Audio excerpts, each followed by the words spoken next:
বিসমিল্লাহির রহমানির রহিম। আসসালামু আলাইকুম। আপনাদের জন্য স্টোরিজ অফ ইসলাম বাংলায় আজকে থেকে শুরু হচ্ছে আমাদের বিশেষ নিবেদন অডিও মেগা সিরিজ জিন জাতির বিস্ময়কর ইতিহাস। জিন জাতির বিস্ময়কর ইতিহাস। আজকে শুনবেন এর প্রথম পর্ব। ভিডিও শুরু করার আগে আপনাদের কাছে আমাদের একটি প্রশ্ন। আপনারা কে কে জিন দেখেছেন, অথবা আপনার আত্মীয় স্বজনদের মধ্যে কি কেউ জিন দেখেছে? তাহলে আমাদেরকে কমেন্ট করে জানান। ইনশাআল্লাহ পরবর্তী পর্বে আপনাদের নাম প্রচারিত হবে আমাদের এপিসোডে। আর হ্যাঁ, আগামী 1 মাস ধরে জিন জাতির বিস্ময়কর কাহিনীগুলো শুনতে আমাদের চ্যানেলটি সাবস্ক্রাইব করতে ভুলবেন না কিন্তু। চলুন শুরু করা যাক। আমরা মুসলমানরা জিনের অস্তিত্বে বিশ্বাসী, কারণ মহান স্রষ্টা আল্লাহ তাআলা পবিত্র কোরআনের বহু জায়গায় জিনের কথা উল্লেখ করেছেন সুস্পষ্ট ভাষায়। প্রিয় নবীজির প্রিয় হাদিসেও জিন বিষয়ক বহু আলোচনা পাওয়া যায়। তাই জিনের অস্তিত্বে বিশ্বাস রাখার বিষয়টি ঈমান আকীদার অংশ হয়েই দাঁড়ায়। মূলত অমুসলিম পণ্ডিতদের মধ্যে রয়েছে ভূত নিয়ে অদ্ভুত রকমের বিভ্রান্তি। এদের মধ্যে একদল পণ্ডিত ভূতের অস্তিত্বে বিশ্বাসী। ওরা নিজেদের বিশ্বাসের সপক্ষে নানান ধরনের যুক্তি প্রমাণ এবং অভিজ্ঞতা তুলে ধরেন, কিন্তু আরেক দল অমুসলিম পণ্ডিত ওগুলোকে পুরোপুরি নস্যাৎ করে দেন। আসলে উভয় দলই বিভ্রান্ত, কেননা ভূত বলে আসলে কিছুই নেই, আছে জিন। জিনদের বিভিন্ন কার্যকলাপ মাঝে মধ্যে দেখে শুনে কেউ কেউ সেগুলোকে ভূতের কারসাজি বলে মনে করেন এবং ওগুলোর বৈজ্ঞানিক ব্যাখ্যা হাতড়াতে থাকেন সেই ভূতে বিশ্বাসীরা।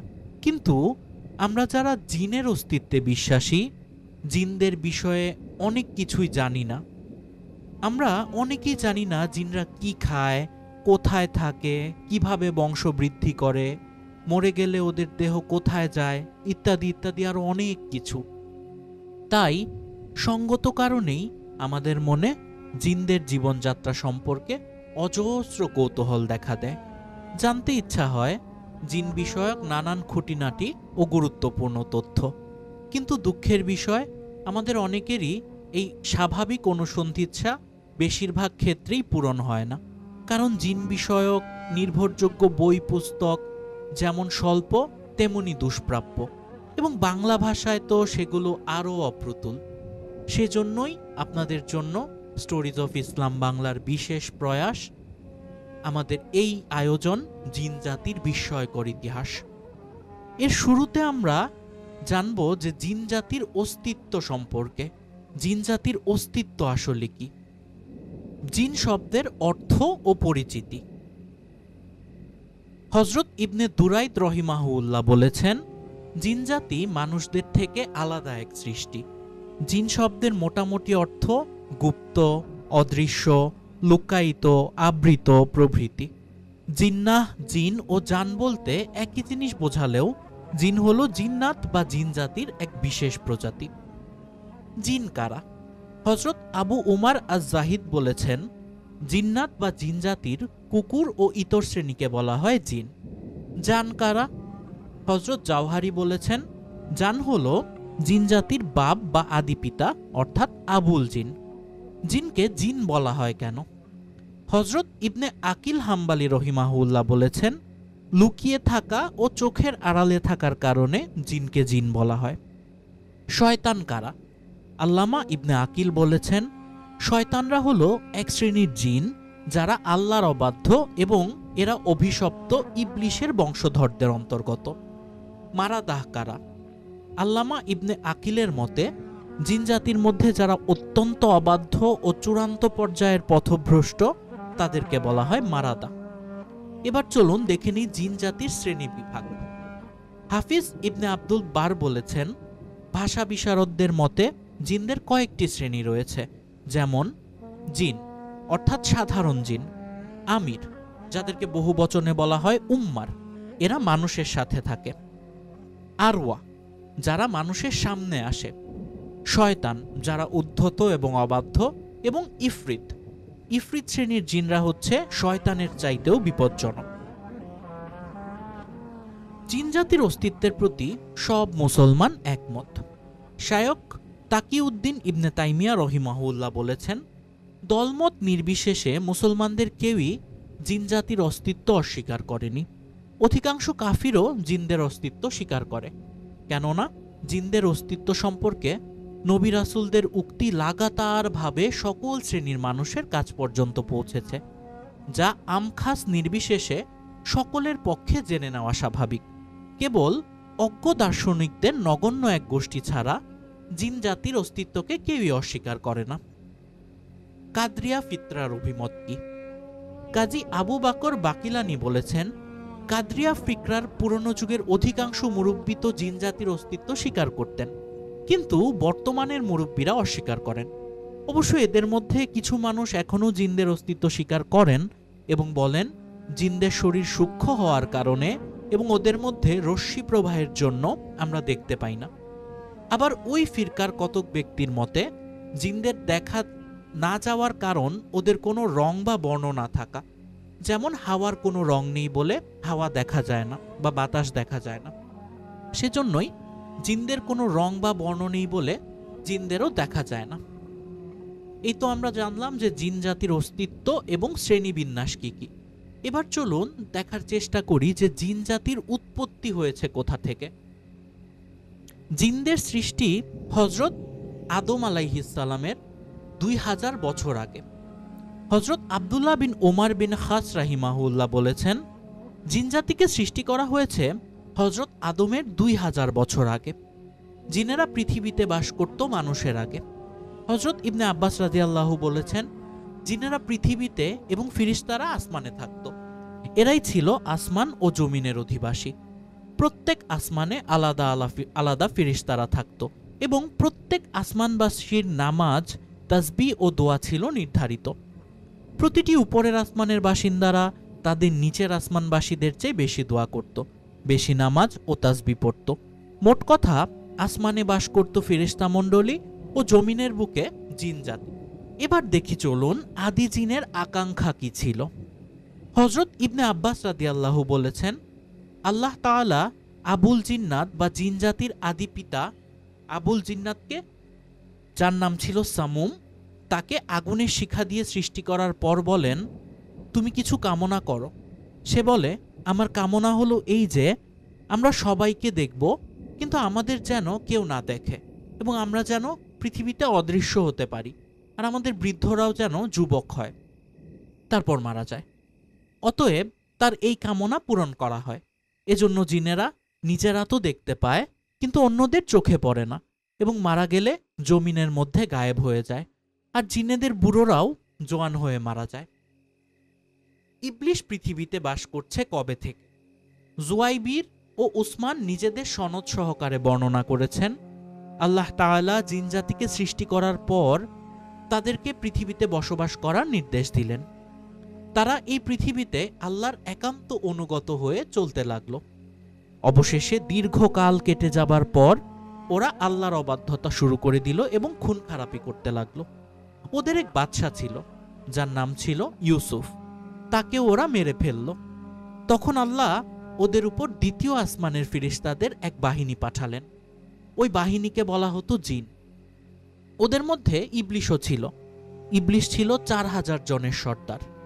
সে আসমান থেকে নেমে এসে জমিনের সমস্ত জিন সন্তানকে খতম করল এবং বাকিদের মেরে কেটে সমুদ্রের দ্বীপগুলোর দিকে তাড়িয়ে দিল।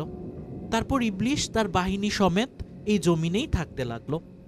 তাদের পক্ষে আল্লাহর বিধিবিধান মেনে চলা আসান হয়ে গেল এবং তারা পৃথিবীতে বসবাস করাকে পছন্দ করল। মুহাম্মদ বিন ইসহাক হযরত হাবির বিন আবি সাবিত প্রমুখের বর্ণনা সূত্রে উল্লেখ করেছেন, ইবলিশ বা শয়তান তার বাহিনী সহ পৃথিবীতে এসে ঠাঁই নিয়েছিল হযরত আদমের থেকে 40 বছর আগে। এবার একটি প্রশ্ন অনেকের মনে থাকে যে ফেরেশতারা আদম সৃষ্টিতে আপত্তি করেছিল কেন? হযরত মাকাতিল রহিমাহুল্লাহ ও হযরত জুয়াইবির রহিমাহুল্লাহ হযরত জাহহাকের সূত্রে বর্ণনা করেছেন যে হযরত ইবনে আব্বাস রাদিয়াল্লাহু বলেছেন, আল্লাহ তাআলা যখন হযরত আদম আলাইহিসসালামকে সৃষ্টি করার মনস্থ করলেন, তখন ফেরেশতাদের বললেন, অবশ্যই আমি পৃথিবীতে প্রতিনিধি সৃষ্টি করতে চলেছি। ফেরেশতারা নিবেদন করল, আপনি কি পৃথিবীতে এমন কাউকে সৃষ্টি করবেন যে সেখানে অশান্তি ঘটাবে ও রক্তপাত করবে? হযরত ইবনে আব্বাস রাদিয়াল্লাহু বলেছেন, এই ফেরেশতারা গায়েবের বা ভবিষ্যতের খবর জানতো না, বরং তারা আদম সন্তানদের কার্যকলাপের কথা অনুমান করেছিল জিন সন্তানদের কার্যকলাপ দেখে। তাই তারা বলেছিল, আপনি কি পৃথিবীতে তাদের সৃষ্টি করতে চান যারা জিনদের মতো অশান্তি বা ফ্যাসাদ ঘটাবে এবং জিনদের মতো খুনোখুনি করবে? কেননা জিনেরা তো তাদের এক নবীকেও খুন করেছিল, যার নাম ছিল ইউসুফ।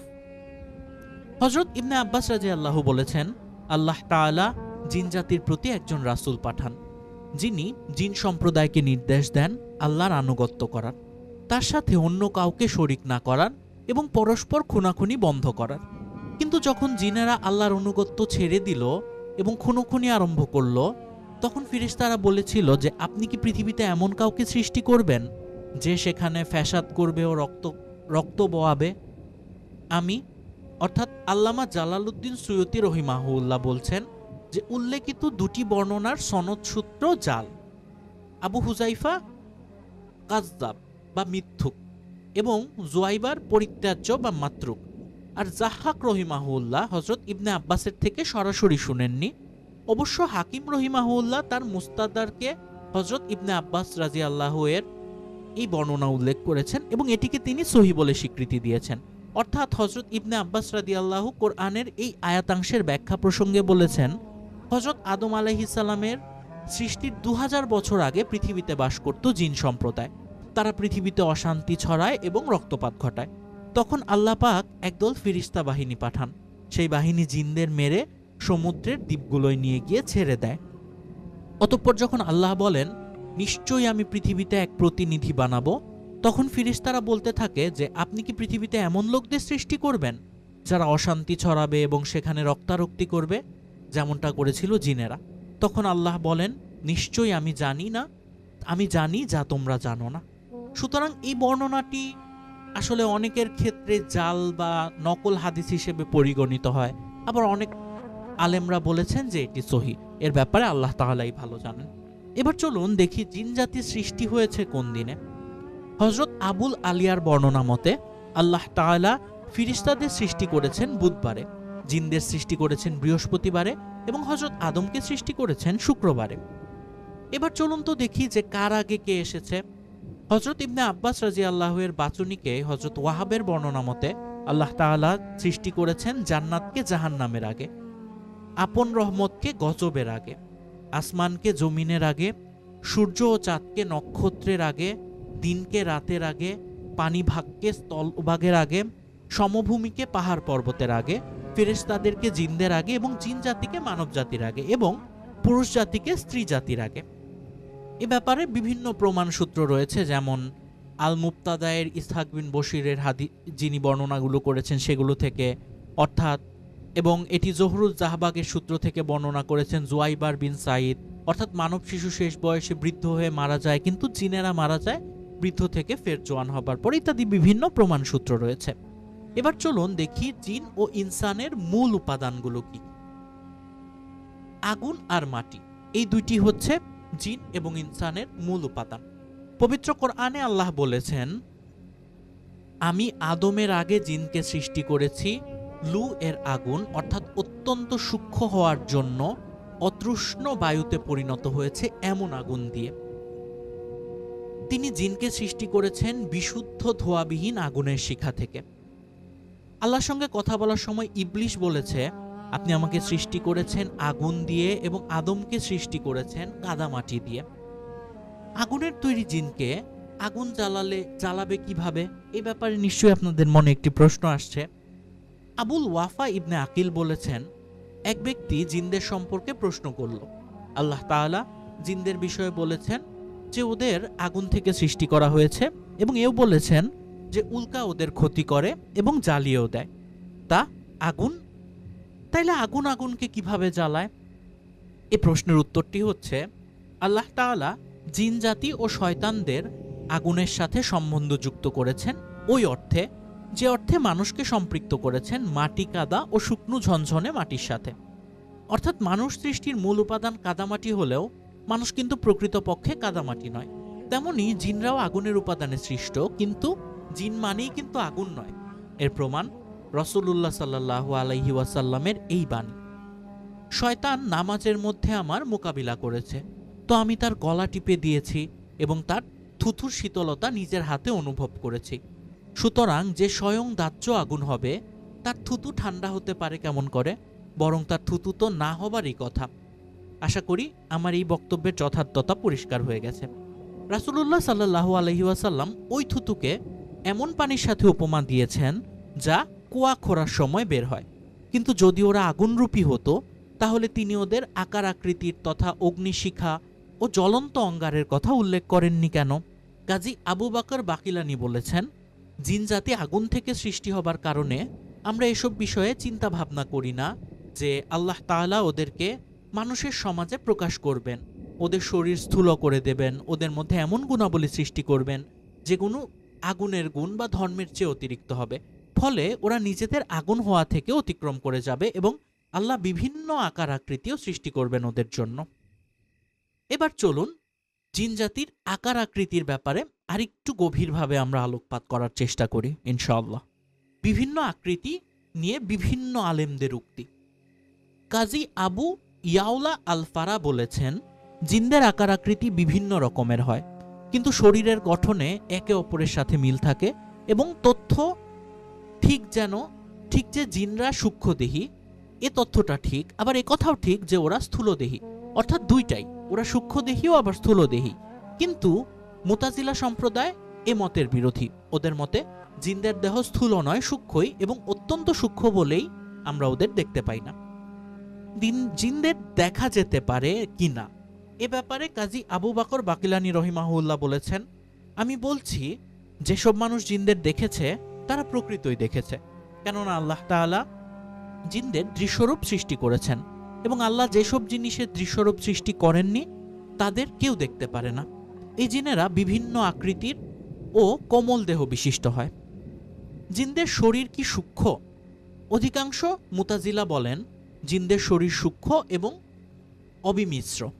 কাজী আবু বকর বাকিলানি রহিমাহুল্লাহ বলেছেন, আমাদের কাছে এই মতো গ্রহণযোগ্য যদি ওই বিষয়ে কোরআন ও হাদিসের কোনো প্রমাণ আমরা পেয়ে যাই, কিন্তু এমন কোনো প্রমাণ আছে বলে তো আমাদের জানা নেই। আল্লামা জালালউদ্দিন সুয়ুতী রহিমাহুল্লাহ বলছেন, ইমাম মুসলিম রহিমাহুল্লাহ হযরত আয়েশা রাদিয়াল্লাহু এর বাচনিকে উল্লেখ করেছেন যে রাসূলুল্লাহ সাল্লাল্লাহু আলাইহি ওয়াসাল্লাম বলেছেন, ফিরিস্তাদের সৃষ্টি করা হয়েছে অনুপম জ্যোতি বা নূর দিয়ে, জিনদের সৃষ্টি করা হয়েছে ধোঁয়াহীন আগুনের শিখা দিয়ে, এবং আদম আলাইহিস সালামকে সৃষ্টি করা হয়েছে তাই দিয়ে যার কথা পবিত্র কোরআনে তোমাদের বলা হয়েছে, অর্থাৎ মাটি দিয়ে। আল্লাহ পবিত্র কোরআনে বলছেন, এবং জিনকে তিনি অগ্নিশিখা থেকে সৃষ্টি করেছেন। এই আয়াতের তাফসিরে হযরত ইবনে আব্বাস রাদিয়াল্লাহু মারিজিম মিন নার এর অর্থ করেছেন অগ্নিশিখা, এবং হযরত মুজাহিদ রহিমাহুল্লাহ আলোচ্য আয়াতের তাফসিরে বলেছেন, জিন সৃষ্টি করা হয়েছে আগুনের হলুদ ও সবুজ শিখা দিয়ে, যা দেখা যায় আগুন দাউ দাউ করে জ্বলার সময় উপরের স্তরে। হযরত ইবনে আব্বাস রাদিয়াল্লাহু বলেছেন, ইবলিস ছিল ফিরিস্তাদের গোত্রগুলির মধ্যে একটি গোত্রের অন্তর্ভুক্ত, যে গোত্রকে জিন বলা হতো। ফিরিস্তাদের এই গোত্রকে সৃষ্টি করা হয়েছে অতৃষ্ণ বায়ু বা লুর আগুন দিয়ে, বা গরম যে লু হাওয়া সেই আগুন দিয়ে। হযরত ইবনে আব্বাস রাদিয়াল্লাহু আরও বলেছেন, যেসব জিনের কথা পবিত্র কোরআনে উল্লেখ করা হয়েছে ওদের সৃষ্টি করা হয়েছে নির্ধূম অগ্নিশিখা থেকে, মানে ধোঁয়াবিহীন আগুন থেকে। জিনদের সৃষ্টি করা হয়েছে সুন্দর আগুন দিয়ে। পবিত্র কোরআনে আল্লাহ পাক বলেছেন, আমি আদমের আগে জিন সৃষ্টি করেছি লুর আগুন দিয়ে। এই আয়াতের তাফসিরে হযরত ইবনে আব্বাস রাদিয়াল্লাহু বলেছেন, জিনদের সৃষ্টি করা হয়েছে খুবই সুন্দর আগুন দিয়ে। জিন সৃষ্টি নরকাগ্নির 1/70 অংশ দিয়ে, মানে 1/70 নরকের আগুন দিয়ে জিন সৃষ্টি করা হয়েছে। এ ব্যাপারেও কিন্তু অনেকে বলছেন, হযরত ইবনে মাসউদ রাদিয়াল্লাহু বলেছেন, যা দিয়ে জিন সৃষ্টি করা হয়েছে সেই লুয়ের আগুন জাহান্নামের আগুনের 70/1 এবং এই দুনিয়ার আগুন লুয়ের আগুনের 70/1। মানে বুঝতে পেরেছেন ব্যাপারটা? যেটা দিয়ে জিনকে সৃষ্টি করা হয়েছে সেই লুয়ের আগুন জাহান্নামের আগুনের 70 ভাগের 1 ভাগের সমান। আর এই দুনিয়ার আগুন আবার লুয়ের আগুনের 70 ভাগের 1 ভাগ। মানে লুয়ের আগুন জাহান্নামের আগুন থেকে ঠান্ডা, কিন্তু দুনিয়ার আগুন থেকে কিন্তু গরম, কিন্তু সেটি অন্য ধরনের একটি আগুন। এবার চলুন দেখি জিন ও শয়তানরা সূর্যের আগুনের সৃষ্টি এ ব্যাপারে আলেমদের মতামত কি। হযরত উমার বিন দিনার রহিমাহুল্লাহ বলেছেন, জিন জাতি ও শয়তানের সৃষ্টি করা হয়েছে সূর্যের আগুন থেকে। জিনদের একটি প্রকারভেদ নিয়ে আমরা এর আগে কিন্তু স্বল্পভাবে আলোচনা করেছি। এবার চলুন ডিপ ডাইভ করি, সেখানে আমরা বিস্তারিত আলোচনা করার চেষ্টা করি। জিনরা 3 প্রকার। হযরত আবু দাদরা রাদিয়াল্লাহু এর বর্ণনা মতে রাসূলুল্লাহ সাল্লাল্লাহু আলাইহি ওয়াসাল্লাম বলেছেন, আল্লাহ তাআলা জিন সৃষ্টি করেছেন 3 প্রকার। এক প্রকার জিন হলো সাপ, বিছে ও জমিনের পোকামাকড়। আরেক প্রকার জিন থাকে শূন্যে হাওয়ার মতো, এবং শেষ প্রকারের জিনদের জন্য রয়েছে পরকালের হিসাব ও আযাব। জিনরা 3 প্রকার এই বিষয়ে আরেকটি হাদিস বর্ণনা করছি। হযরত আবু সালাবা খুশানী রহিমাহুল্লাহ রাদিয়াল্লাহু তাআলা আনহা বলেছেন যে জনাব রাসূলুল্লাহ সাল্লাল্লাহু আলাইহি ওয়াসাল্লাম বলেছেন, জিনরা 3 প্রকার। এক প্রকার জিন হাওয়ায় উড়ে বেড়ায়, এক প্রকার জিন হলো সাপ ও কুকুর, এবং আরেক প্রকার জিন এমন আছে যারা এদিকে সেদিকে চলাচল করে। আল্লামা সুহাইলি রহিমাহুল্লাহ বলেছেন, উপরের হাদিসে উল্লেখিত ওই শেষোক্ত শ্রেণীর জিনরা নিজেদের রূপ বদলে বিভিন্ন আকার আকৃতি ধারণ করতে পারে। কিছু কিছু কুকুরও কিন্তু জিন। হযরত ইবনে আব্বাস রাদিয়াল্লাহু বলেছেন, কুকুররা এক প্রকার জিন এবং এরা দুর্বল শ্রেণীর জিন। সুতরাং খাওয়ার সময় কারো কাছে কুকুর বসে গেলে তাকে কিছু দেওয়া অথবা সরিয়ে দেওয়া দরকার। হযরত ইবনে আব্বাস রাদিয়াল্লাহু বলেছেন, কুকুর হলো এক প্রকার জিন। যখন ও তোমাদের খাওয়ার সময় আসবে তো ওকে কিছু দেবে, কেননা ওরও একটা প্রবৃত্তি বা নফস আছে। হযরত আবু কিলাবা রাদিয়াল্লাহু থেকে বর্ণিত, রাসূলুল্লাহ সাল্লাল্লাহু আলাইহি ওয়াসাল্লাম বলেছেন, যদি এই কুকুররা এক মাখলুক অর্থাৎ আল্লাহর সৃষ্টিজীব না হতো তবে আমি এগুলোকে কতল করার নির্দেশ দিতাম, কিন্তু কোনো মাখলুককে বিলীন করে দিতে আমার ভয় হয়। তবে তোমরা ওগুলোর মধ্যে সমস্ত কালো কুকুরকে কতল করে দেবে, কেননা ওরা হলো এক প্রকার শয়তান। এই হাদিসটির ব্যাপারে কিন্তু আমাদের সন্দেহ আছে, কিন্তু যেহেতু বর্ণনায় এসেছে তাই আমরা হাদিসটি বর্ণনা করছি। এবার চলুন দেখি জিনদের আকৃতি বদলানো নিয়ে কি এসেছে বর্ণনায় বিভিন্ন। কালো কুকুর শয়তান। রাসূলুল্লাহ সাল্লাল্লাহু আলাইহি ওয়াসাল্লাম বলেছেন, নামাজির সামনে দিয়ে কালো কুকুর গেলে নামাজ ভেঙে যায়। সাহাবীদের তরফ থেকে তাকে নিবেদন করা হলো, লাল ও সাদার তুলনায় কালো কুকুরের অপরাধ কি জনাব? তিনি বললেন, কালো কুকুর হলো শয়তান। জিনরা কি কি রূপ ধারণ করতে পারে? চলুন এবার এই প্রশ্নটির উত্তর দিই। জিনরা বহুরূপী হতে পারে এবং মানুষ, চতুষ্পদ পশু, সাপ, বিছে, উট, গরু, ছাগল, ঘোড়া, খচ্চর, গাধা এবং বিভিন্ন পশু পাখি প্রভৃতির আকার আকৃতি ধারণ করতে পারে জিনরা। সুতরাং বহুরূপী জিনদেরকে বহুরূপী বলা হয়, যার বিভিন্ন রূপ আছে তাকে বহুরূপী বলা হয়। জিন হত্যার পদ্ধতি কি? হযরত আবু সাঈদ খুদরি রাহিমাহুল্লাহ থেকে বর্ণিত, রাসূলুল্লাহ সাল্লাল্লাহু আলাইহি ওয়াসাল্লাম বলেছেন, মদিনায় যে সকল জিন ছিল তারা মুসলমান হয়ে গেছে। এবার থেকে তোমরা ওদের মধ্যে কাউকে দেখলে 3 বার সতর্ক করে দেবে, তা সত্ত্বেও যদি সামনে আসে তবে তাকে কতল করবে। জিনদের আকৃতি বদলের পিছনে কি রহস্য কাজ করে? এই প্রশ্নটা নিশ্চয়ই আপনাদের মাথায় আসছে প্রিয় শ্রোতা। চলুন এই প্রশ্নটির উত্তর খোঁজার চেষ্টা করি বিভিন্ন বর্ণনা থেকে। কাজী আবু ইয়ালা হাম্বালি রহিমাহুল্লাহ বলেছেন, শয়তানদের এমন কোনো এখতিয়ার নেই যে তারা নিজেদের রূপ বদলাবে এবং অন্যান্য রূপ ধারণ করবে। অবশ্য এক কথা ঠিক যে আল্লাহ তাআলা ওদেরকে কিছু বিশেষ কথা ও কাজ জানিয়ে দিয়েছেন, ফলে ওরা যখন সেই বিশেষ কথা ও কাজের প্রয়োগ ঘটায় তখন আল্লাহ ওদেরকে এক আকৃতি থেকে আরেক আকৃতিতে বদলে দেন। সুতরাং শয়তান ও জিন নিজেদের আকৃতি বদলাতে সক্ষম। এ কথাটি বলার অর্থ হচ্ছে শয়তান ও জিন তাদের নির্দিষ্ট বিশেষ কথা ও কাজের প্রয়োগ ঘটাতে সক্ষম, যার দ্বারা আল্লাহ তাআলা তাদেরকে এক আকৃতি থেকে অন্য আকৃতিতে রূপান্তর করে দেন এবং ওদের প্রকৃতিতে এই প্রক্রিয়া চলমান থাকে। কিন্তু স্বয়ং নিজে থেকে নিজের বিভিন্ন আকৃতিতে প্রকাশ করা জিন ও শয়তানদের পক্ষে অসম্ভব, কেননা নিজস্ব আকৃতি থেকে অন্য কোনো আকৃতিতে নিজেদের রূপান্তর করা মানে নিজের সৃষ্টির মূল উপাদান তথা অঙ্গ প্রত্যঙ্গকেও বদলে দেওয়া। জিন ও শয়তানের পক্ষে, এটা তাহলে কিভাবে সম্ভব? কাজী আবু ইয়ালা আরও বলেছেন, ফেরেশতাদের বিভিন্ন রূপ ধারণের ক্ষেত্রেও ওই একই কথা প্রযোজ্য। ইবলিসের সম্পর্কে বলা হয় যে সে সুরাকাহ নামক এক ব্যক্তির রূপ ধরে বের হয়েছে, এবং হযরত জিব্রাইল আলাইহিস সালামের সম্পর্কে বর্ণনা আছে যে তিনি দিহিয়া কালবি নামক এক সাহাবীর রূপ ধরে আসতেন। এগুলো ওই অবস্থার সাথেই সম্পৃক্ত যে কথা আমরা উল্লেখ করছি। অর্থাৎ আল্লাহ তাআলা এমন এক বাণীকে ওদের আওতাধীন করে দিয়েছেন যা উচ্চারণ করলে আল্লাহ ওদেরকে এক আকৃতি থেকে অন্য আকৃতিতে বদলে দেন। এবার চলুন দেখি জাদুকর জিন গৈলান কি।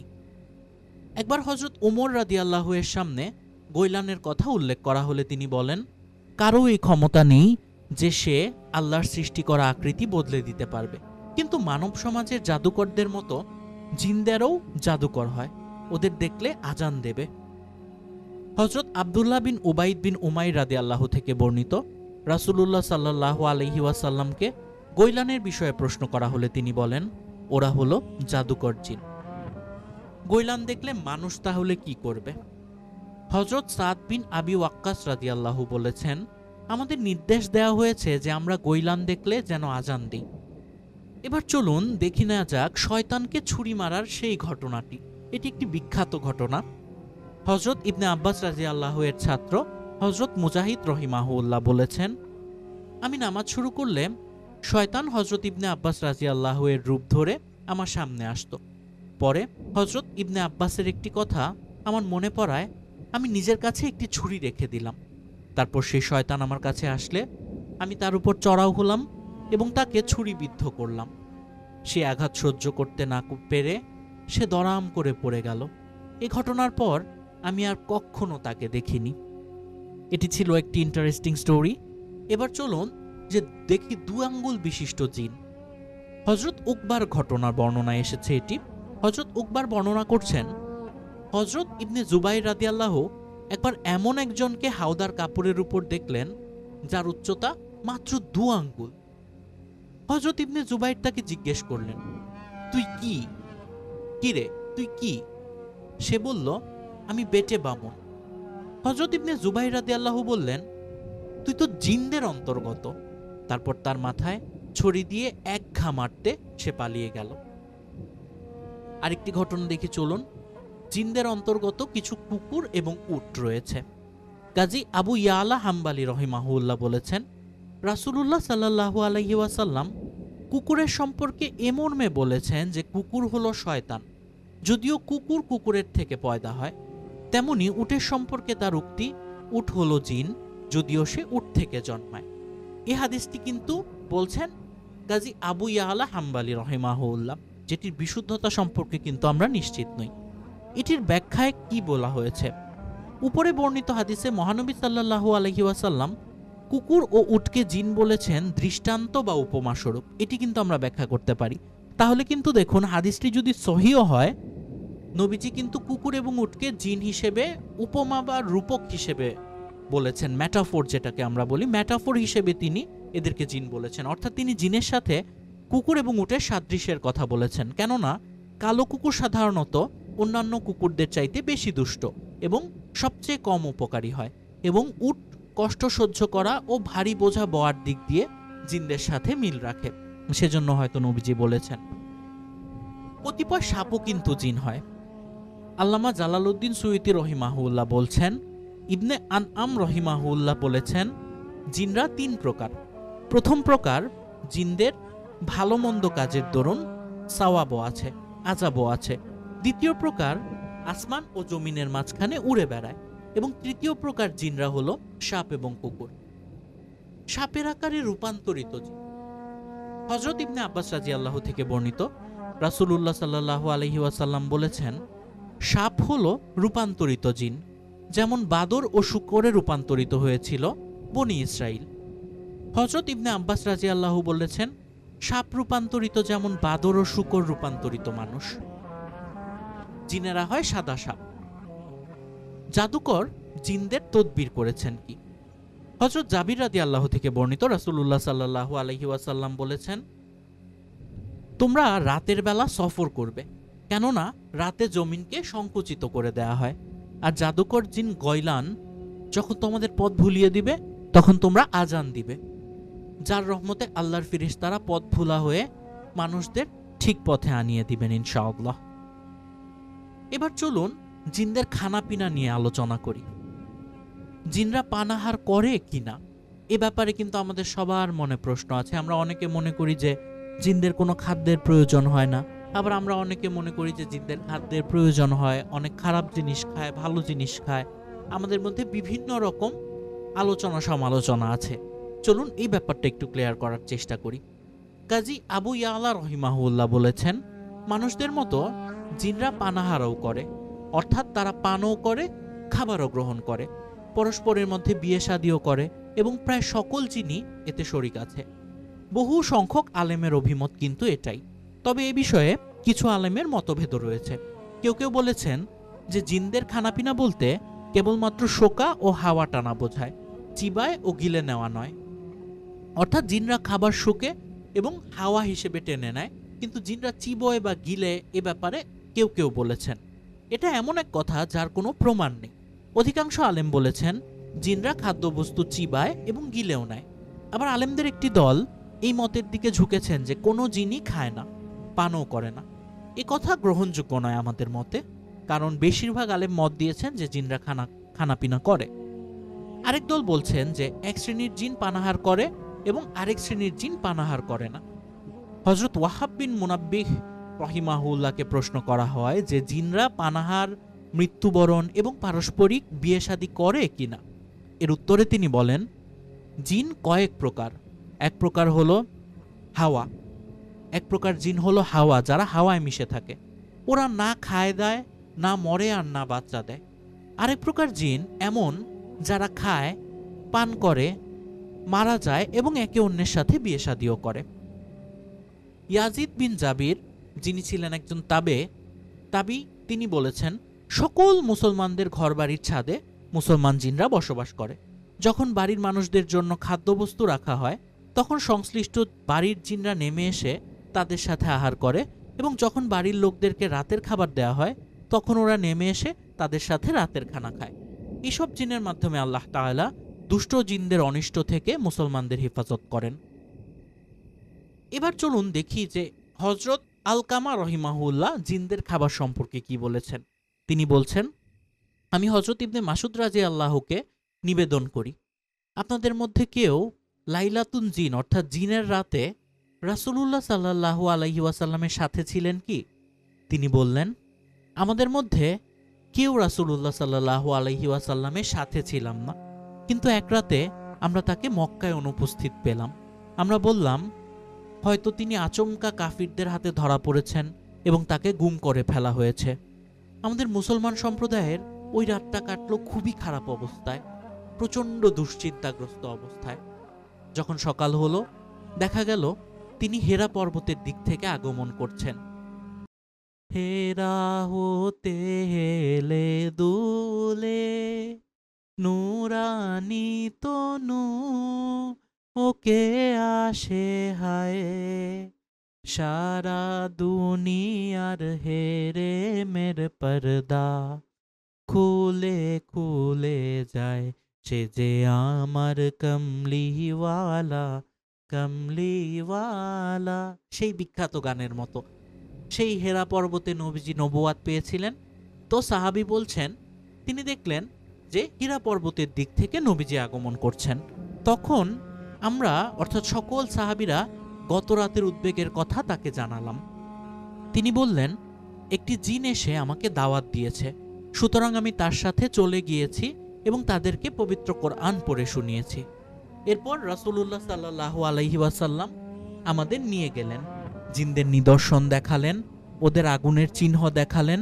ওই জিনরা তার কাছে সফরের সামান বা পাথেয় চেয়েছিল, কেননা ওরা ছিল বহু দূরের কোনো দ্বীপের জিন।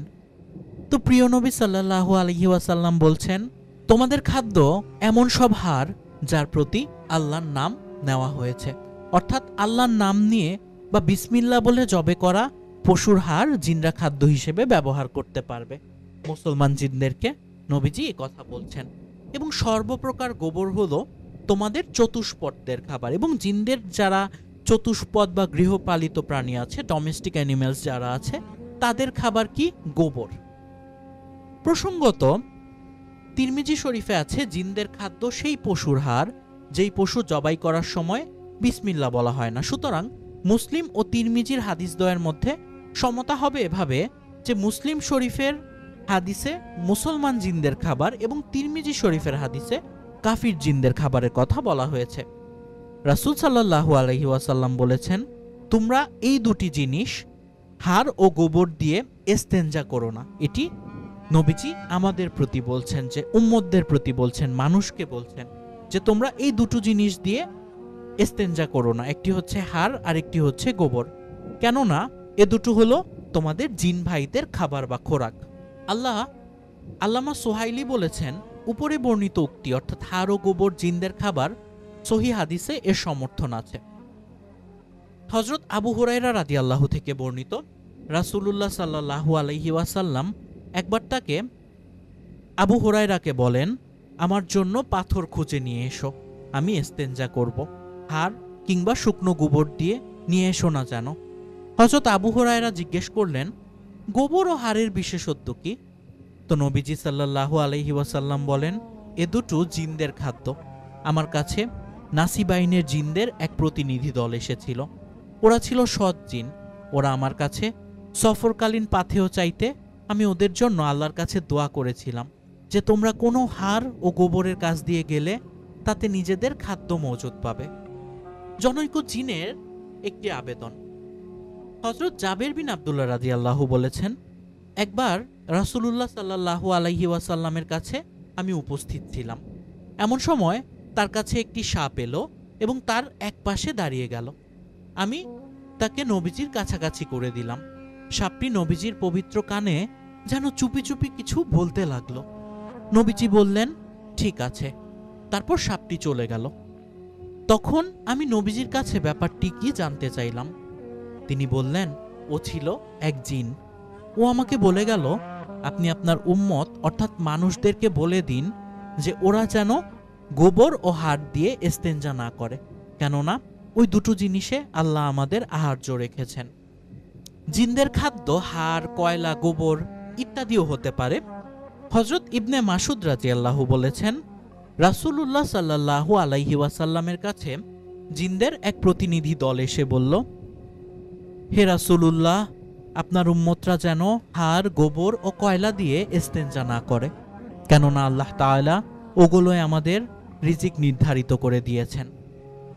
জিন দলের সাথে রাসূলুল্লাহ সাল্লাল্লাহু আলাইহি ওয়াসাল্লামের যে সাক্ষাৎ হয়েছিল এবং খাদ্য উপহার হিসেবে দিয়েছিলেন, সেই ঘটনাটি চলুন দেখি, যেটি বর্ণনা করছেন হযরত ইবনে মাসুদ রাদিয়াল্লাহু। একবার রাসূলুল্লাহ সাল্লাল্লাহু আলাইহি ওয়াসাল্লাম হিজরতের আগে মক্কার পার্শ্ববর্তী এলাকায় গেলেন এবং আমার জন্য একটি রেখা টেনে দিয়ে বললেন, আমি না আসা পর্যন্ত কারো সাথে কোনো একটি কথাও বলবে না এবং কোনো কিছু দেখে একটুও ঘাবড়াবে না। তারপর তিনি কিছুটা এগিয়ে গিয়ে বসলেন। তখন দেখলাম নবীজি সাল্লাল্লাহু আলাইহি ওয়াসাল্লামের সামনে একদল কালো মানুষ জমা হয়ে গেল। তারা যেন চিত্তর গোত্রের লোক, অর্থাৎ অত্যন্ত কালো। তাদের সম্পর্কে আল্লাহ পবিত্র কোরআনে বলেছেন, বহু সংখ্যক জিন কোরআন শোনার জন্য রাসূলুল্লাহ সাল্লাল্লাহু আলাইহি ওয়াসাল্লামের কাছে ভিড় জমিয়েছে। এরপর নবীজির কাছ থেকে চলে গেল। আমি শুনেছি ওরা বলছিল, অর্থাৎ সাহাবী বলছেন যে আমি শুনেছি ওরা বলছিল, হে আল্লাহর রাসূল, আমাদের দেশ বহু দূরে, এখন আমরা রওনা হচ্ছি, আপনি আমাদের পাথেয় স্বরূপ কিছু দান করুন। তখন নবীজি সাল্লাল্লাহু আলাইহি ওয়াসাল্লাম বললেন, তোমাদের খাদ্য হলো গোবর, অর্থাৎ উট, ঘোড়া, গাধা, ছাগল প্রভৃতির বিষ্ঠা, এবং তোমরা যেসব হাড়ের কাছ থেকে যাবে সেগুলো তোমাদের জন্য গোশত লাগানো পাবে এবং গোশত তোমাদের জন্য খেজুর হয়ে থাকবে। অর্থাৎ হাড় ও গোবর জিনদের জন্য গোশত এবং খেজুরের মতো স্বাদ বিশিষ্ট হবে। ওরা চলে যাবার পর আমি নবীজিকে নিবেদন করলাম, ইয়া রাসূলুল্লাহ, ওরা কারা? নবীজি বললেন, ওরা ছিল নাসিবাইনের জিন, অর্থাৎ নাসিবাইন নামে বহু দূরের এক জায়গার জিন।